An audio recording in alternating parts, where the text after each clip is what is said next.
mitra sadaya atuh sabada mangjaya namatkeun bagian ke-20. Ayeuna dongeng urang teraskeun bagian ke-21. Carios nyambung judulna Cipanon Indung karangan Kiliksa. Nu ngaduju ngadugikeun margi seueur naroskeun cenah waktu Sunda namun nya teu pas kedang ngadogikeun dugi ka tamat ge kapendak jam sabaraha kitu nya. Teu biasa gusur sadinten terapi sawaktos. Upami para mitra jam 10 enjing kirang langkung lah gitu. Tiba-tiba salapan 10 11 kirang langkung ya kirang langkung jam 10 nanti waktos rumangsang para mitra waktos rumangsang kirang langkung jam 10. Gitu diantar istilahnya para wargi mangga atuh mangga ngaturkeun wilujeng ngadangukeun dongengna anu judulna nyaeta Cipanon Indung karangan Kiliksa ayeuna nincak bagian ke-21 wilujeng ngadangukeun.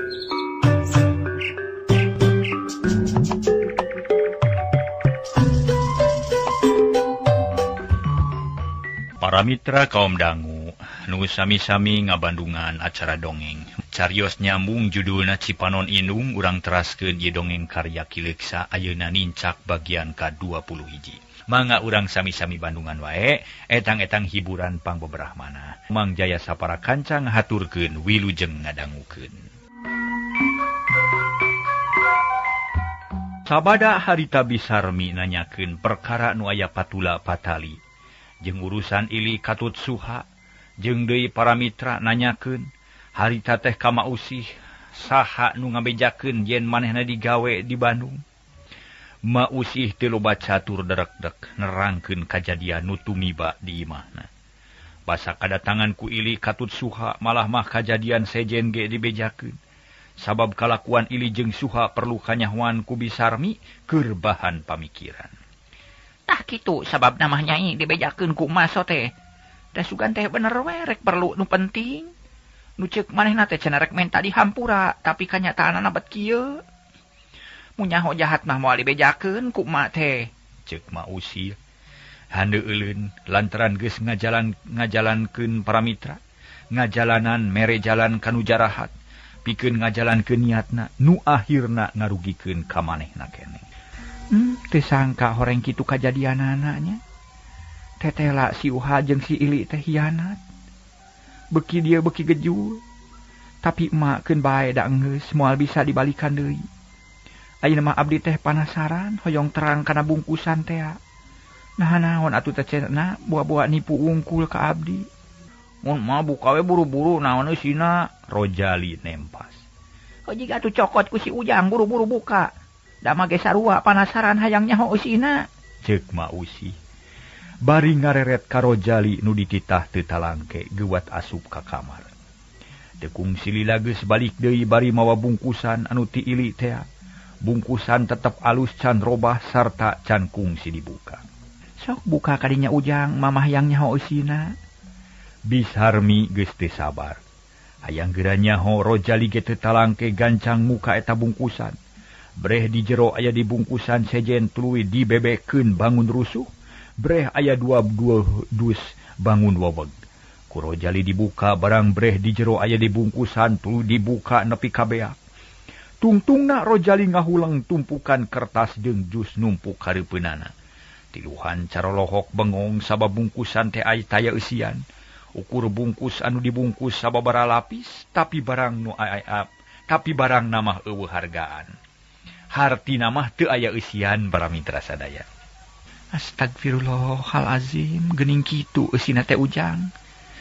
Nah atuh make dibuni-buni padahal mah baru kawe di kamari teh ngarah teu andel-andeleun. Kumatak capek-capek mikiran, si Suha bet kabina-bina teuing nya.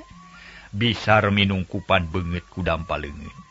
Hatena ngagerembet bakat ku keheul jeung jengkel tapi saterusna mah teger deui tumarima kana nasib. Mak, tadi mah abdi teh hayang nyugemakeun ka emak bisi ieu bungkusan eusina barang berharga, Mak.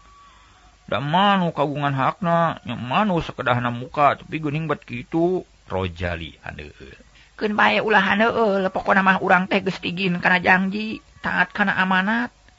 Henteu cidra atawa hianat ka amanat anu merena. kadar eta eusina teu matak nyugemakeun keun bae dan boga dosa mah lain urang. Si Ili jeung si Suha moal jamuga manusa kitu patut mah barina oge. Ceuk Ma Usih bari ngusap dada. Manehna keheuleun anu nataku. Nya Ujang keun bae da geus kieu buktina jeung atuh piceun bungkusan teh duruk sakalian dina wadah runtah. Ceuk Bisarmi. Rojali teu baha. Tumpukan kertas dirawu tuluy dibawa keluar gur diduruk menih sareag. Ari Bisarmi jeung Ma Usih ngaharulang beakeun picaritaeun sawangan ngabelesat ka kota mapan Tesuha jeung Ili nu keur senang-senang roroyalan meakeun duit meunang nipu ti Buwarti sarta nu sanyana mah nipu ka Bisarmi. Torojol Rojali datang gek diuk bari ngahegak. Beungeut semu beureum kapanasan ku seuneu leungeun katuhu nyekal keneh korek api. Ma tuh ari geus kieu ma abdi mah bingung, ceuk Rojali. Sing sabar anak king keun bae teu kudu leutik hate. Sabab ma jag-jag keneh boga keneh sumanget pikeun usaha. Memang pikeun saayeunaeun mah bingung ma oge. Tapi engke mah rek mikir-mikir deui pikeun yangan pausahaan di kota, pikeun ngawaraga dan ngabiayaan hidup sakola. Ngan omat kasempetan ieu teh ulah dilalaworakeun ku hidup. Sing rajin diajar, sing getol sakola, sing suhud neangan ilmu pibakeun jaga di akhir. Mamah teu ngaharepkeun mun hidup jadi jelema bodoh nu baris mawa kana kasangsaraan. Hidup kudu pinter jeung rajin. Sangkan teu sangsara teuing jiga ma ayeuna. Tah kitu amanat mate anak king sing sabar, sing tawakal. Ceuk Bisarmi dumareuda sabab hatena diancikan keneh ku rasa sedih nu taya wates wangeuna. Nya mangga tuh mai kitu mah nuhun we. Rojali teu panjang carita. Manehna ngeluk tungkul bangun sedih sabab kalangkang nu jadi bapa. Ngadak-ngadak nemongan jiga nu milu sedih ka Rojali. Nu keur meunang cocoba. Pikiran kaweur hate rungsing sawatara waktu ka tukang manehna meunang beja nu matak sedih. Ngeunaan karta nu keur dipanyara. Ayeuna kudu nyaksian deui nasib indungna nu keur meunang kasedih ati. Nu tangtu kasedihna teh karasa ku manehanana. Nya bener kitu we ayeuna mah Ujang. Sing sabar, sing tawakal, sarta sing kuat kayakinan. Yen Ujang bakal bisa nyang hareupan sakabeh kajadian nu keur tumiba. Keun bae nasib indung mah. Nu keur kaalaman mah. Ulah jadi alasan kana ngadulna diajar atawa sakola Ujang. Perkara waragad teu kudu jadi pikiran dan ini ge moal ngantep tangtu bakal ngabantu. Rojali teu ngomong deui. Hatena teu puguh rasa. Tagiwur loba kasieun ari sabab nu jadi gunung panangeuhan teh ayeuna runtuh. Mata kreuntaz pangharepan nu jadi bapa geus puguh teu walakaya. Sabab nyirekem di panyara. Hiji-hijina nu jadi anelan teh indungna ari ayeuna bet kitu. Sedengkeun nu jadi nini najanya jeung bela oge da puguh geus kolot teu bisa laluasa usaha ngurus awak sorangan ge kacidari puguhna. Ayeuna mah jung geura ulin Ujang. Keun bae ulah loba pikiran teuing sabab pikeun biaya Ujang mah. Mak boga keneh duit. Cukup keur sabulaneun, tak engke emak rek neangan deui pagawean sugan we hasil. Bisa nyambung nyarungsum kana pangabutuh sapopoe. Bisarmi beuki ngaregreugeun hate anakna. Rojali cengkat lalaunan panoneuteub sakedeung ka indungna geus kitu leos indit rek ulin. Saditinggalkeunana ku Rojali, Ma Usih jeung Bisarmi harita neruskeun ngobrolna. Duanana geus teteg hate sarta geus gede kayakinan yen maranehanana bakal bisa tetep hirup bari hurip. Sok sanajan teu boga pacabakan anu matuh. Dina eta obrolan ditangtukeun pagawean nu bakal dipilampah pikeun nyumponan pangabutuh sapopoe. Ti harita Bisarmi tetep tumetep heula di lembur can aya niat ka kota deui sabab bang baungeun keneh. Kocapkeun para wargi dina hiji mangsa. Bisarmi keur ngadaweung di tepas, bari mesekan hiris garing. Kaayaan geus beurang panon poe keur meujeuhna moreret matak panas jeung bayeungyang. Rojali can datang ti sakola ari Ma Usih keur cai rek mani. Kurunyung aya nu datang duaan horeng kulisi jeung Hajibana nu kakara balik ti Bandung barang gok ka hareupeun imah. Duanana ngaraneg tuluy semolohok ka Bisarmi jiga nu teu percaya. "Oi, punten bibi kuring teu ngaganggu ieu," ceuk kulisi bari neuteut. Geuning Pak Ici mah ngalinggih Pak Ici. Bisarmi rada reuwas. Geuwat ngasupkeun heula pagawean ka tengah imah. Kulisi jeung Haji Bana pating kalacat unggah gek dariuk ditepas bari nyusutan kesang dina beungeut. Tekung silila Bisarmi bijil deui gek diuk semugugu. Punten Pak Ici abdi teh bade tumaros na aya pikeun sawi naon ieu teh?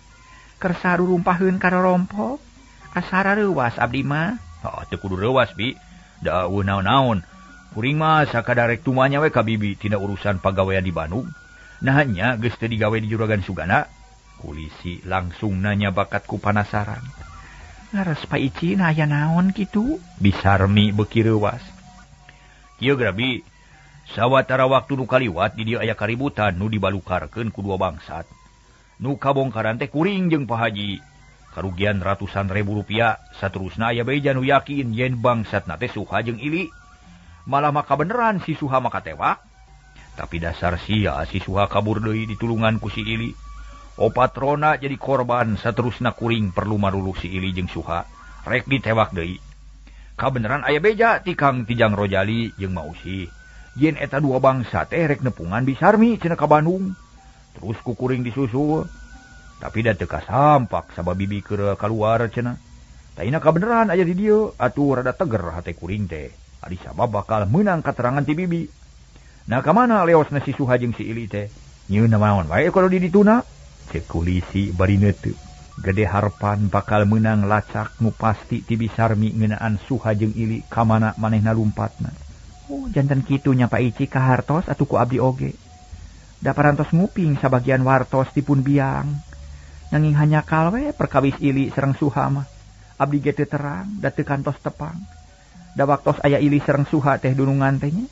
Janten mun waktos aya Ili sareng Suha ka dunungan teh abdi mah nuju ka pasar. Janten teu tepang sareng maranehanana. Dupi abdi janten pangna kaluar teh kieu geranya. Derek-dek Bisarmi nyaritakeun lalakonna. Dimimiti dicarekan ku Bupati nepi ka danget harita kabeh dibejakeun. Nepi ka bubuk leutikna Kulisi jeung Haji Bana meuni gogodeg. Hatena panas ambak ka Buwarti mun kongang mah harita ge hayang nyorang ka Buwarti sabab asa dihina.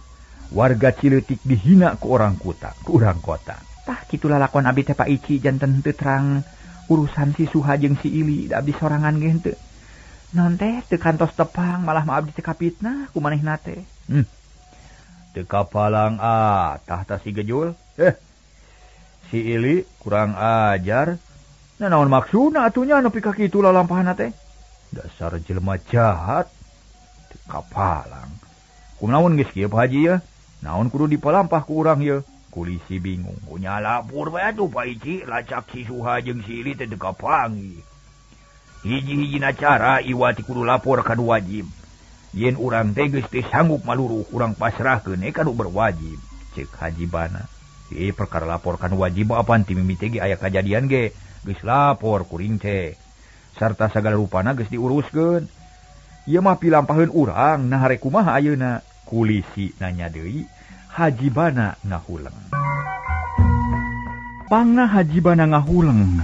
Biditanya kitu teh para wargi sadaya kulantaran bingung. Akhirna pok nyarita. Nyari geus kieu mah kumaha urang we atuh narek terus maluruh atawa moal. Mun arek kudu dihitung heula untung rugina sabab urang teh perlu usaha keur marawan kula warga. Da kitu we ti kuring mah Pak Ici. Nya kapaksa kudu tarima kana nasib ayeuna mah sarta tarima eleh we. Urang geus eleh ku si Suha jeung si Ili. Nu memang nekat si Gejul teh tah. Geus atuh urang reureuh heula ayeuna mah nya. Ngan sajeroning reureuh ari waspada mah kudu bisi sakali mangsa aya beja ngeunaan eta dua bangsat. Satuju lah memang kudu kitu ayeuna mah. Akhirna duanana saha teh. Yen neangan Suha jeung Ili rek eureun heula sabab duanana perlu usaha keur nyumponan pangabutuh kula wargana. Perkara harta bana nu geus dibangsat ku duaan teh kapaksa direlakeun. Akhirna Kulisi jeung Haji Bana amitan ka Bisarmi leos balik. Bisarmi ngahuleng manehna jadi bingung nyaksian kajadian kitu. Barang keur ngahuleng kurutak mausih datang gek diuk digireun Bisarmi. Kaget nempo minantuna ngahuleng bangun bingung. Kunaon nyai? Nah mani hulang-hulang kitu jiga nu susah. Mikiran naon barina oge? Henteu susah emak ngan abdi teh bingung mikiran bangsat nu dua. Nu geus nipu ka abdi bieu teh aya Pak Ici jeung Pak Haji. Maluruh si Suha jeung si Ili. jawab Bisarmi barineut. Keun bae atuh da teu kudu dipikiran nu kitu mah barina oge. Sabab geus lain-lainna deui ayeuna mah. Mending nya mikiran nasib nu karanapan ku urang. Ngara aya parobahan kanu leuwih alus. Geus tong dipikiran bisi matak nambahan gering batin. Nuhun kitu mah da kahartos pisan ku abdi oge. Ngahulang soteh pedah we Pak Ici meni nyusul-nyusul ka Bandung. Siga nu dina snaker. Mangkading tepung pisan jeung Buwati. Tangtu we sangkaan manehna mah leuwih goreng batan nu geus-geus ta ieu nu dipikiran ku abdi teh mah. Alah da taya gunana dipikiran oge barina oge. Keun bae da moal papanggih deui. Nu geus kaliwat mah geus we ulah dipikiran deui mending ge sanghareupaneun anu mangsa datang. Bageakeun ku hate nu buleud jeung tekad nu kuat. Ulah balik deui ka tukang pikiran teh. Moal aya kamajuan ari nu kitu teh. Keurna naon mikiran Buwati sagala rupa. Keun bae da geus jauh ieu ayeuna mah. Bisarmi teu ngomong deui. Manehna ngarti kana pepeling ti Mausih memang taya hartina mikiran nu geus kaliwat. Ngan ukur namahan kaweur kana hate, akhirna Bisarmi sadar tuluy neruskeun pagaweanana. Ari Mausih terus asup ka imah gek diuk bari nyeupa. Para mitra kaum dangu. Beak poe ganti minggu waktu nyerelek. Teu karasa. Bisarmi geus sabulan leuwih ayana di lembur rai poe teh kasusah beuki namahan. Ari sabab duit nu aya teh nungtutan beak sedengkeun usaha sejen can hasil. Tungtungna duit nungan saeutik teh beak pisan, sedengkeun dahar mah teu bisa eureun unggal waktu tetep kudu. Dina hiji waktu Rojali ngurihit ka indungna menta duit keur mayar pamenta sakola. Jabacan bayaran butuh keur meuli buku jeung nu sejen. Atuh puguh Bisarmi beukina langsa teu bisa nyumponan pamenta nu jadi anak. Manehna ukur cari nakdak bari melong ka anakna. Boga tawah henteu mak, kalaka ngahuleng di pentaan ku uing teh. Rojali nanya. Manehna teu ngarti kana kaayaan nu jadi indung. Dedeh teuing anaking. Mak teh lain teu ngarti, lain teu hayang mere. Tapi kumaha atuh da ayeuna mah keur teu aya pisan. Kelanan marek balang siar heula susuganan aya milik. Sabar heula ujangnya. Jawab Bisarmi bari ngusap beungeut. Hatena beuki peurih jeung bingung. Geus latuing mah da batur mah geus bareres, ayeuna teh waktuna nu pamungkas, geus kudu lunas kabeh cenah. Ceuk Rojali keukeuh menta duit ka indungna. Bisarmi ngahuleng. Manehna teu buru-buru ngajawab. Keur kitu kurunyung Mausih nyampeurkeun gek diuk gigireun incuna panon rutret ka Bisarmi jeung Rojali. Hatena ngarasa heran nempo nu pating haruleng duaan teh. Aya naon deui ieu teh Nyai? Pating haruleng kawas nu susah geuninganan. Ma atuh da abdi teh susah pisan sabab duit geus teu aya saperak-perak acan. Sedengkeun pangabutuh teu bisa dihalangan merul we rupa-rupa. Kedah kumaha urang teh mah da geuningan kula-kuli teu aya nu ngulikeun. Buburuh teu aya nu muruhkeunana. Ka mana milari hartos? Jawab Bisarmi terus malik nanya, hatena beuki bingung. Duit keur naon deui atuh apan beas mah aya keneh sakalieun lain. Nya keur Rojali cenah keur mayaran sakola mah. Mausih ngahuleng.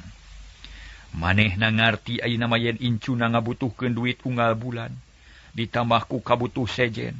Nempok kitu Rojali ngan ukur cari nakdak geus kacipta dina sawangan, poe isuk bakal ditagih ku guruna.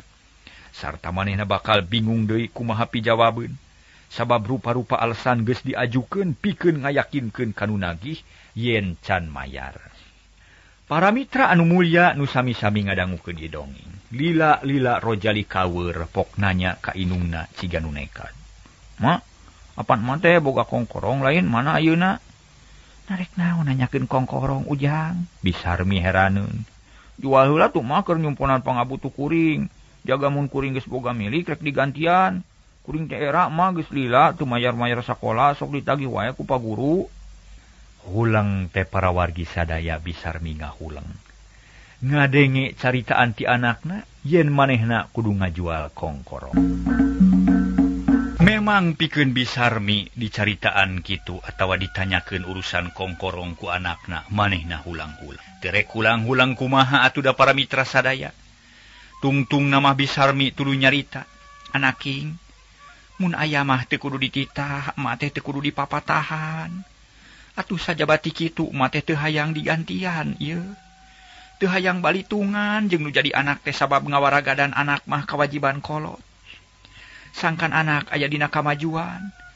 Lain lebar lain teu nyaah ka anak, mak teh tapi kongkorong teh pan geus eueuh.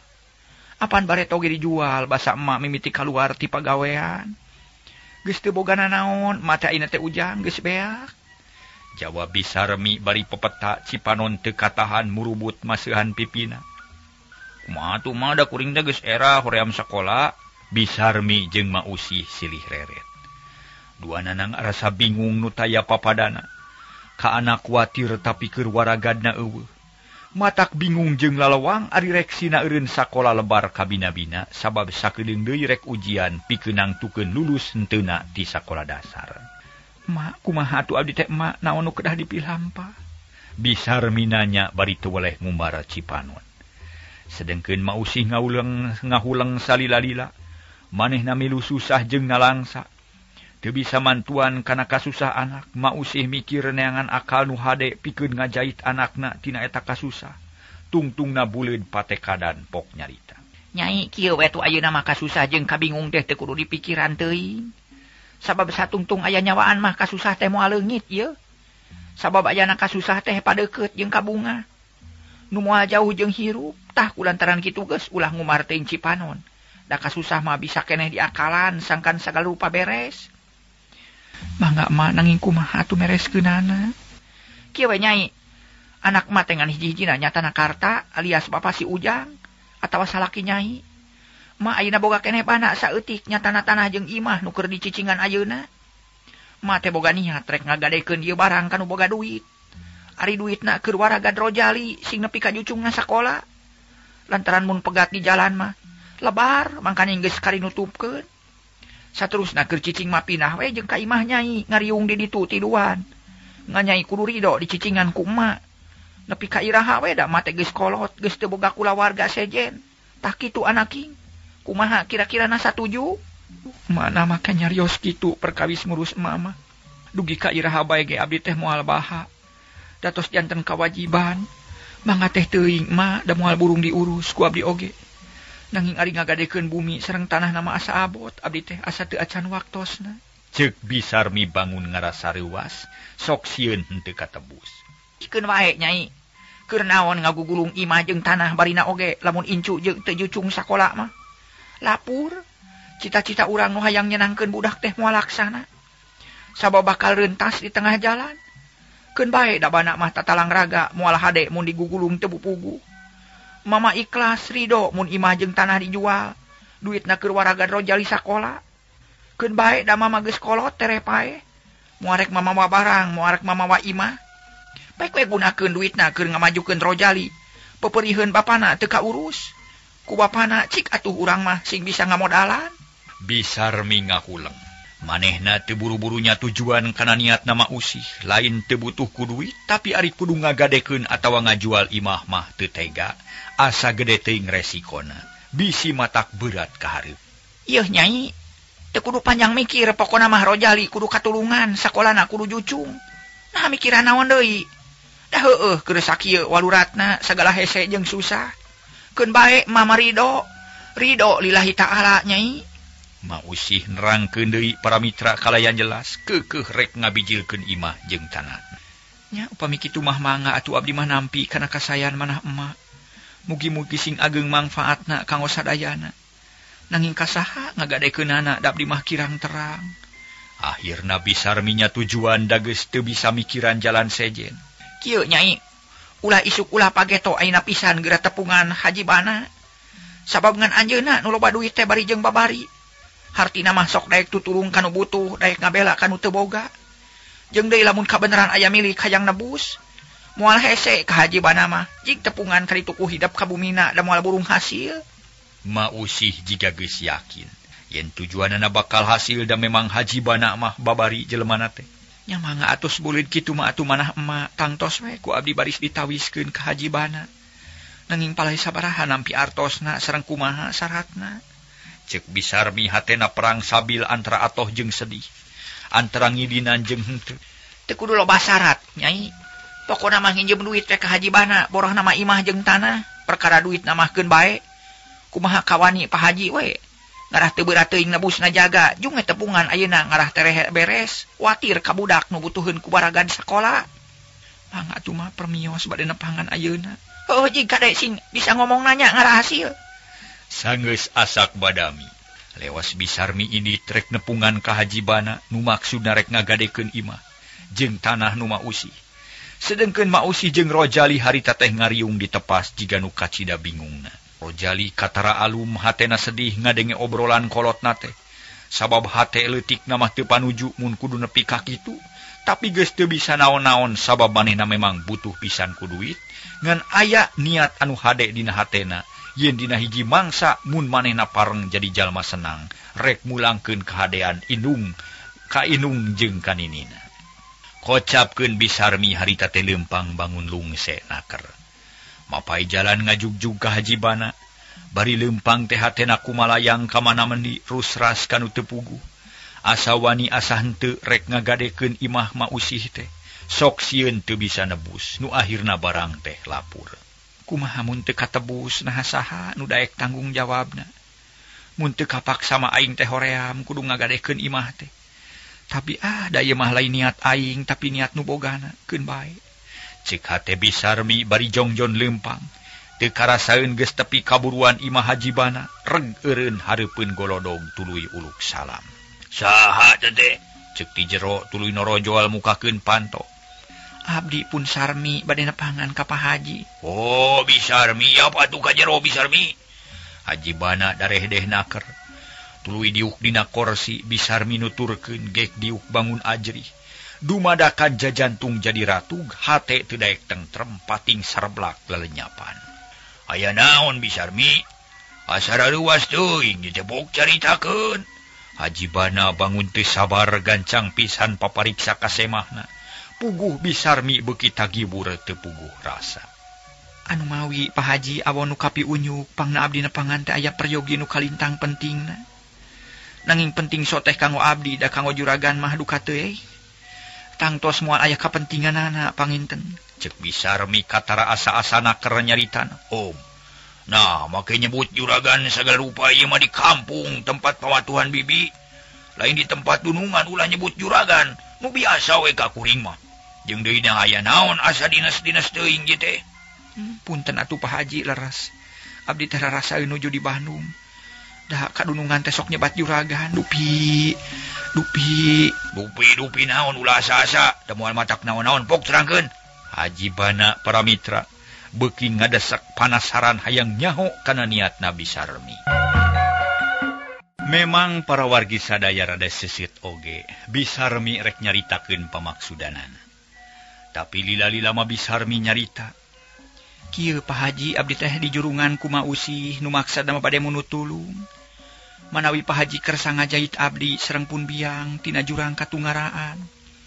Dupi nu dimaksad ku abdi teh bade namut artos we kalayan nganggo borah bumi sareng tanahna. Tah kitu Pak Haji. Cek Bisarmi bangun eungap. Tapi sageus ngedalkeun niatna hate asa copong da tadi mah karasa berat kabina-bina. Ke. Asa can kahar ti ieu teh. Nah kumaha maksud Bisarmi teh nah nginjem duit teh keur bibi atawa keur mausi? Jeung na deui nu mana imahna? Nu mana tanahna? Naha nu mausi atawa anu Jangkarta? Hajibana kerung. Manehna inget kana kajadian sawatara waktu nu geus kaliwat. Ari abdi mung sakadar utusan Pak Haji. Aya paripaos suku sambung lengkah bibir sambung lemek. Dijurungkeun ku mausi janten anu nabutna ge mausi kalayan borahna tanah sareng bumi. Nyaeta kagungan mausi tah kitu Pak Haji. Bisarmi ngajelaskeun tapi hatena jadi cangcaya. Sabab nempo paroman hajibana bangun heran. Nu mausi. Nah pohoeun deui kitu mausi teh. Nah make rek ngaborahkeun tanah jeung imah asa teu kaharti teuing. Jeung deuna keur naon duitna bibi teh keur modal usaha atawa keur dahar? Kuring mah heran ieu teh. Kebeg Bisarmi ngarenjag reuwas. Manehna teu ngarti kana maksud omongan hajibana, Bisarmi reuwas bisi hajibana amak ka manehanana. Pak Haji mugi janten uninga we yan abdi teh ayeuna teh. Tos teu gaduh padamelan, teu gaduh panghasilan nu mayeng. Sedengkeun nyawa henteu, usaha sanes henteu. Arina da teu tiasa persaben. Atukan tenan abdi teh repot, matak bingung sareng nalangsa. Sohag nama abdi teh nuju paceklik banget. Estuning sagala warulat lajeng badanten sareng mausi. Supados teu bingung teuing. Nya putusanna nama usih bade ngagadekeun bumi sareng tanahna ka Pak Haji. Artosna kanggo nyumponan pangabutuh abdi sadidinten. Sareng modal usaha nu baris digunakeun ku abdi tah kitu Pak Haji. Kaharti ari ku kitu teh mah kaharti pisan ku kuring oge. Tina kabutuh sarerea oge geus pada ngamaklum ari soal butuh mah. Da lain bibi wae nu kitu tetapi kuring ge sarua. Ngan ieu mah aya heran saeutik. Nah mah usih teh poho deui kana jangjina atawa kumaha. Nah mah kerek ngagadekeun imah jeung tanahna sagala rupa ieu teh. Ta ieu nu jadi heran kuring teh. Teu hilapeun mah usih mah Pak Haji margi leres-leres butuh kanggo artos. Mun butuh ku artos sarta ridho kanggo masrahkeun bumi sareng tanahna kanggo boroh teh.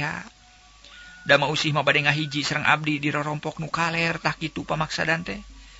Nanging naha Pak Haji bangun cangcaya. Aya naon atuh? Bisarmi jadi asa-asa jeung teu ngarti, jajantungna beuki ratung. Lain kitu Bisarmi, lain kitu lain. Ari nu dimaksud ku kuring teh kieu, sawatara taun ka tukang, imah jeung tanah nu dicicingan ku Mausih teh geus digadekeun ka kuring. Kalayan dibayar Rp50.000 lobana. Tapi nah ayeuna make dek digadekeun deui, apa nu bareto ge can katebus. Enak atuh para mitra sadaya anak beledag teh sada aya sora gelap nyamer tengah poe ereng-erengan ka Bisarmi. Tina wahing kureuwas teu nyana bakal narima jawaban nu sakitu peuheurna. Sakedapan mah Bisarmi ngahuleng ngaraga meneng pikiran asa buntu hate keung lain di kieuna. Sabab hareupeun teh ngadak-ngadak harpan ngadak-ngadak rentas hate poek pikir rungsing. Cing taroskeun deui atuh ka Mausihna teu emut kitu atawa kumaha. Kuring teh hayang nyaho nu sanyana, lain lebar ku duit tapi sagala rupa ge kudu puguh atur-aturanana. Jeung diapan make perjanjian piraku rek dirempak onaman mah teu hade eta teh. Cek Haji Bana ngajelaskeun. Tapi kalah kanamahan bingung pikeun Bisarmi mah. Ke Pak Haji, nah kumaha salaresna atuh abdi mah teu ngartos kana maksudna Pak Haji teh. Nah make sasauran kitu. Na iraha pun biang ngagadekeun bumi sareng tanahna da saemut abdi mah henteu. Nyatang tu ari Bisarmi mah moal ngarti. Jeung moal nyaho silsilahna deui sabab nu dititah teh lain bibi. Tapi salaki bibi sorangan Jangkarta. Malah Jangkarta nu narima duit oge ari ceuk Jangkarta teh dititah ku Mausih cenah tak kitu sabab musababna mah. Ya Allah ya Rasulullah kudu teh kitu Pak Haji. Nah iraha eta teh Pak Haji? Cek Bisarmi bati oloho. Beungeut pias bakat kureuwas geus lila geus taun-taun. Malah aya perjanjianana sarta surat-suratna aya di dieu ke urang cokot geuranya. Bising bibi teu percaya bising majar kuring akon-akon. Bana tuluy ka jero teu kungsi lila geus balik deui. Bari mawa kertas salamar. Sababaraha lamar song dibikeun ka Bisarmi. Pek baca ta ieu perjanjian nu ditulis jeung diteken ku Jangkarta. Ta ieu surat-surat tanahna. Cek Haji Bana bari nunjukkeun surat-surat. Duh Gusti nah geuning bet janten kieu. Nah diangon-angon atuh artosna teh Pak Haji da abdi mah teu terang-terang. Cek Bisarmi kalah karamisak. Teu maca surat-surat da hatena kalah kageumpeur. Ayeuna mah baca we heula meh nyaho. Engke dibejakeun. Bejakeun ka Mausih yen tanah jeung imah teh geus digadekeun kitu ka kuring ku Jangkarta. Najan bari jeung ramisak oge para mitra. Bisarmi maksakeun ngilo eta surat jentre eusina perjanjian antara Karta jeung Haji Bana ngeunaan tanah jeung imah Mausih nu digadekeun ku Karta teh barang cacap maca eta surat leng. Sirah Bisarmi lieur keur mah geus bingung ti tadi mula katurug-turug ngadenge beja kitu atuh puguh beuki parna mung hanyakal waktosna kabujeng seep.